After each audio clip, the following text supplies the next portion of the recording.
నమస్తే, welcome to our channel. నేను శాలిని. ప్రస్తుతం తిరుమల తిరుపతి లడ్డు గురించి చర్చ నడుస్తుంది.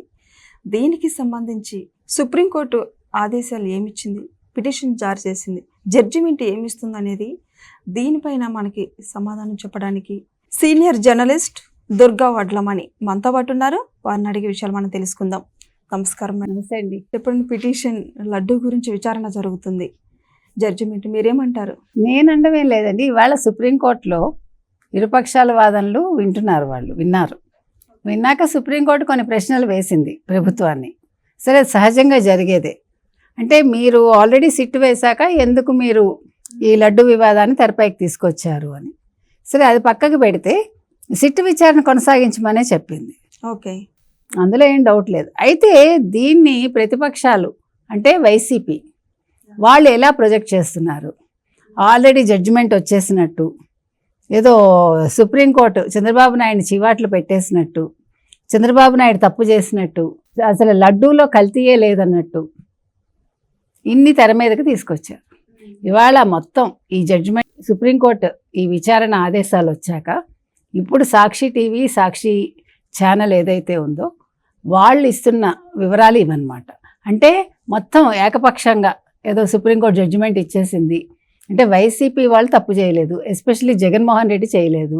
ఎస్పెషల్లీ ఆ రోజు టీటీడీ బోర్డులో ఉన్న వాళ్ళు ఎవరు, వైవి సుబ్బారెడ్డి కావచ్చు, లేకపోతే ధర్మారెడ్డి కావచ్చు, లేకపోతే కరుణాకర్ రెడ్డి కావచ్చు, వీళ్ళెవ్వరూ కూడా తప్పు చేయలేదు, జగన్మోహన్ రెడ్డికి ఏ రకంగానూ సంబంధం లేదు అని సుప్రీంకోర్టు ఒక తీర్పు ఇచ్చినట్టుగా ఇవాళ వాళ్ళు కథనాలు ఇస్తున్నారు. ఎలా ఇస్తారు? ఇప్పుడు ప్రభుత్వాన్ని ప్రశ్నించింది, ప్రభుత్వం దానికి వివరణ ఇస్తుంది.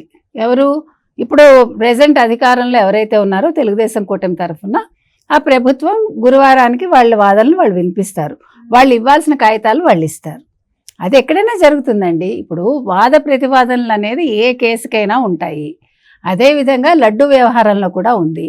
అంటే ఇప్పుడు సుప్రీంకోర్టు అనేది ఏంటంటే ఇది భక్తుల మనోభావాలకు సంబంధించింది కాబట్టి మీరు ఎందుకు వెల్లడించారని. ఇప్పుడు చంద్రబాబు నాయుడు గారు ఏమన్నారు మొన్ననే దానికి, ఇప్పుడు నేను చెప్పకపోతే రేపైనా ఈ విషయం తెలుస్తుంది, సో అప్పుడు నన్ను అంటారు, అంతే కదా. ఒక ముఖ్యమంత్రి స్థాయి వ్యక్తి చెప్పకపోతే అది తప్పు అవుతుంది. ఇప్పుడు సుప్రీంకోర్టు కూడా ఫస్ట్ విచారిస్తుంది, అలాగే విచారిస్తుంది. అంతేగాని వెళ్ళగానే అవునండి మీరు చెప్పింది కరెక్టు, చంద్రబాబు నాయుడు గారు చెప్పింది చాలా కరెక్ట్ అని అంటుందా? అన్నది కదా. అందులో ఉండే మొత్తం విశ్లేషిస్తారు వాళ్ళు. సరే, అసలు ఎందుకు జరిగింది, ఎలా జరిగింది, ఎప్పుడు జరిగింది, నిజంగా నెయ్యి ఎప్పుడు వాడారు, ఎప్పుడు వచ్చింది, అది ఎన్ని ట్యాంకర్లు వచ్చాయి, ఈ ప్రశ్నల పరంపర ఉంటుంది. ఉన్నాక ఓవరాల్గా వీళ్ళిచ్చింది వాళ్ళిచ్చింది మొత్తం కాగితాలు పరిశీలించాక, అందుకే కదండి లాయర్లు ఉంటారు. ఇప్పుడు వీళ్ళు లాయర్లా లేకపోతే వీళ్ళు సుప్రీంకోర్టు జడ్జిలా, సాక్షి వాళ్ళు కాదు కదా. అయినా ఒక కేసు కోర్టు పరిధిలో ఉన్నప్పుడు వీళ్ళు జడ్జిమెంట్స్ ఏ రకంగా ఇస్తారు? తప్పు కదా అది.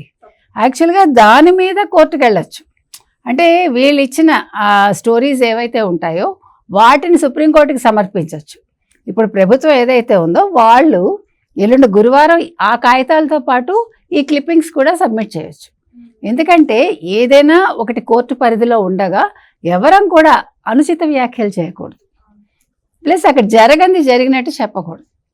ఇక్కడ అది జరిగింది కాబట్టి ఇవాళ లడ్డూ వివాదం ఏదైతే ఉందో ఇది ఒక చిన్న విషయం కాదు కదండి.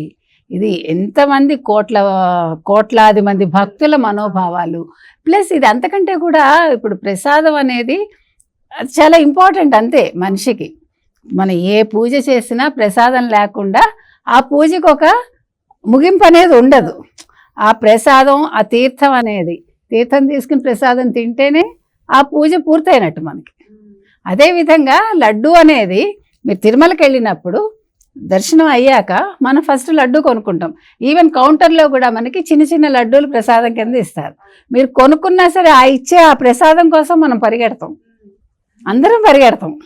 అంటే అది మనిషి అంటే ఒక తృప్తి అది మనకి. అది తీసుకొని తిన్నాక దేవుడి ప్రసాదం దక్కింది కొనుక్కుంటే కూడా కంటే కూడా మనకి గుడి వాళ్ళు ఇచ్చినప్పుడు దానికి ఉండే ఆ రుచి వేరు, ఆ ఆనందం వేరు, ఆ తృప్తి వేరు.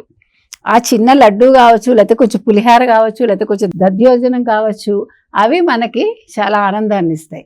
అక్కడితోటి మనం మానసికంగా సంతృప్తి చెందడమే కాకుండా మనిషికి ఒక కొత్త నూతన ఉత్తేజాన్ని ఇస్తుంది అది. అంటే మనకి లైఫ్లో అంటే మన జీవితం మీద మనకి ఆశ అనేది రెట్టింపు అవుతుంది. నేను ఇవాళ చాలా ఆనందంగా ఉన్నాను, ఓకే రేపటి నుంచి నేను ఈ కొత్త పని మొదలు పెట్టచ్చు, ఇవాళ దేవుడిని దర్శించుకున్నాను. తిరుపతి వెళ్ళేది అందుకే కదా, మొక్కులు తీర్చుకోవటానికో లేదు దేవుణ్ణి దర్శించుకుని ఏదైనా కొత్త పని ప్రారంభించడానికో రకరకాల కారణాలు ఉంటాయి. లేదు అయ్యో చాలా సంవత్సరాలు అయింది, దేవుడు మన్ని పిలుస్తున్నాడు మనం వెళ్ళాలి అని వెళ్తాం.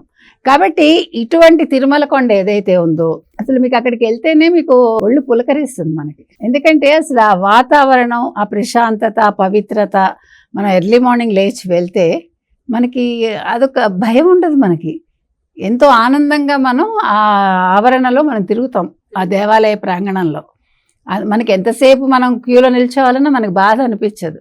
ఎందుకంటే ఎప్పుడు చూస్తాం ఆ స్ప్లిట్ సెకండే మనం చూస్తాం ఆ దేవుణ్ణి.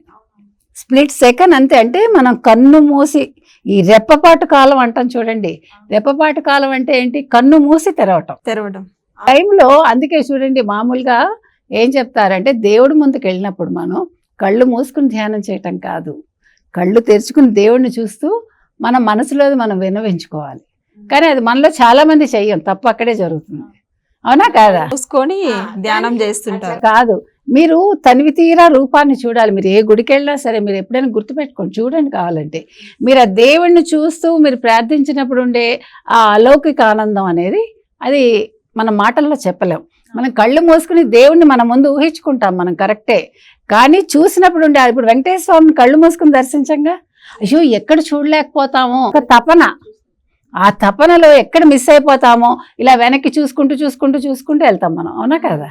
అందుకని అంతటి గొప్ప దేవుడికి సంబంధించిన ప్రసాదం మీద వచ్చిన ఈ వివాదం ఏదైతే ఉందో దీనికి త్వరలో తెరపడుతుందండి. ఇందులో నిజానిజాలు బయటకు వస్తాయి. సరైన తీర్పు సుప్రీంకోర్టు ఇస్తుందని మనం ఎదురు చూద్దాం. ఎందుకంటే ఇది భక్తుల మనోభావాలతో ముడిపడి ఉంది కాబట్టి ఎవరు తప్పు చేయరు, జడ్జిమెంటు తప్పుగా రాదు అంతవరకు మనం చెప్పచ్చు. కాబట్టి సిట్టు కూడా వాళ్ళ విచారణ వేగవంతం చేస్తారని చూద్దాం. థ్యాంక్ యూ అండి.